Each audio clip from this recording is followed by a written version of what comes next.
नमस्कार, प्रभा साक्षी पॉडकास्ट में आप सभी का स्वागत है।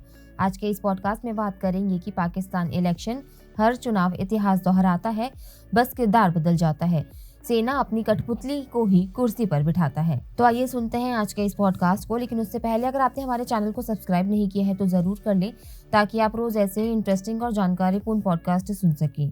पाकिस्तान 8 फरवरी को अपने 12वें आम चुनाव के लिए तैयारी कर रहा है, लेकिन उसका आंतरिक राज्य अपनी जीत सुनिश्चित करने के लिए कोई कसर नहीं छोड़ रहा, जिससे पूरी चुनावी प्रक्रिया एक तमाशा बन गई है। एक पूर्व प्रधानमंत्री विभिन्न आरोपों के तहत जेल में है। एक अन्य पूर्व प्रधानमंत्री पहले जेल में रहे, फिर निर्वासन झेला और अब वापस आ गए हैं। बाद वाले के खिलाफ आपराधिक मामले आसानी से हटा दिए जा रहे हैं। वैसे तो पाकिस्तान के राज्य में चुनावों में हस्तक्षेप कोई नई बात नहीं है। इमरान खान और उनकी पार्टी तहरीक-ए-इंसाफ के खिलाफ राज्य के अधिकारियों द्वारा की गई कार्रवाई ने पाकिस्तान के अनुभवी विश्लेषकों और राजनीतिक वर्ग को भी चकित कर दिया है। मतदान होने में 1 महीने से भी कम समय बचा है। यह स्पष्ट है कि पाकिस्तान अब तक के सबसे चालाकी भरे आम चुनावों की ओर बढ़ रहा है। पीटीआई को तोड़ने और चुनाव पूर्व धांधली का शिकार बनाए जाने के कई उदाहरण हैं। इसके शीर्ष नेता इमरान खान अगस्त 2023 से जेल में हैं। उन पर भ्रष्टाचार, राज्य के रहस्यों से समझौता करने और सैन्य सुविधाओं में तोड़फोड़ करने के कई आरोप हैं। उनकी पार्टी के कई नेताओं ने कथित तौर पर दबाव में आकर अचानक छोड़ दिया। उनमें से कुछ ने तो अपने पीटीआई के प्रतिद्वंदी गुटों को भी पार्टी में शामिल कर लिया है। जेल में बंद होने के कारण इमरान खान को अपनी ही पार्टी की कुर्सी से हटना पड़ा।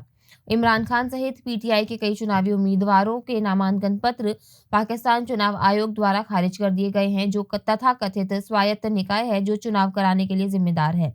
पाकिस्तान आवाम यानी मुख्य रूप से इसकी आबादी का मानना है कि खान की अयोग्यता और उनके खिलाफ लगाए गए कई मामलों के पीछे पाकिस्तानी सेना है।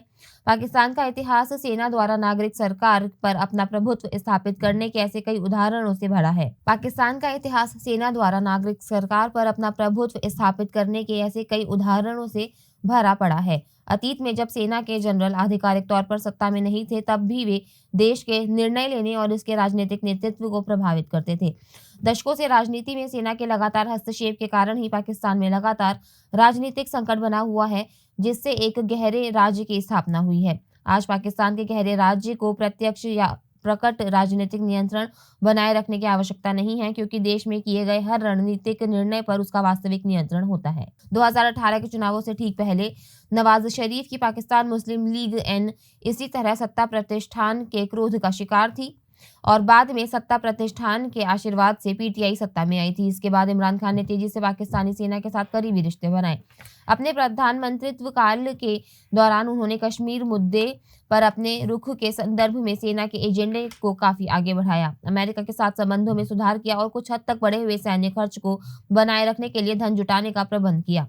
हालांकि सैन्य समर्थन के तहत इमरान खान की शक्ति का एकीकरण अल्पकालिक ही रहा। प्रतिष्ठान के साथ मतभेद पहली बार 2021 में खुलकर सामने आए, जब पूर्व सेना प्रमुख कमर जावेद बाजवा ने लेफ्टिनेंट जनरल नदीम अंजुम को इंटर सर्विसेज इंटेलिजेंस के महानिदेशक के रूप में नियुक्त किया। खान ने अपनी पसंद के जनरल फैज हमीद के पक्ष में इसका विरोध किया। हालांकि बाद में वह कोई बदलाव लाने में असफल रहे।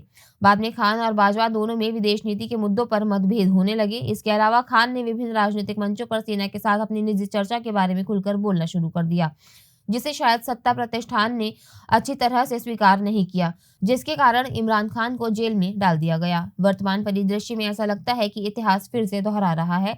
2018 के चुनाव की तरह आगामी फरवरी के चुनाव का भी कुछ ऐसा ही हश्र होता दिख रहा है। केवल इस बार स्थिति बदल गई है, जिससे पीटीआई की कीमत पर पीएमएल-एन को प्रमुखता मिलती दिख रही है। पाकिस्तान का पंजाब प्रांत, जो सबसे अधिक सीटें रखता है, आगामी चुनाव जीतने वाली पार्टी के भाग्य का निर्धारण करने जा रहा है। पाकिस्तानी सेना के निर्देशन में डीप स्टेट किसी भी तरह से पीएमएल-एन के पक्ष में मतदान के बहुमत को प्राप्त करने के लिए हर संभव प्रयास कर रहा है। इमरान खान के स्वयं के नामांकन के साथ पीटीआई सदस्यों की उम्मीदवारी की अयोग्यता निसंदेह देश के गहरे राज्य द्वारा संचालित शक्ति की एक राजनीतिक अभिव्यक्ति है। आज के लिए इतना ही। अगले पॉडकास्ट में किसी और मुद्दे पर देंगे आपको विस्तृत जानकारी। तब तक के लिए जुड़े रहें प्रभा साक्षी के साथ।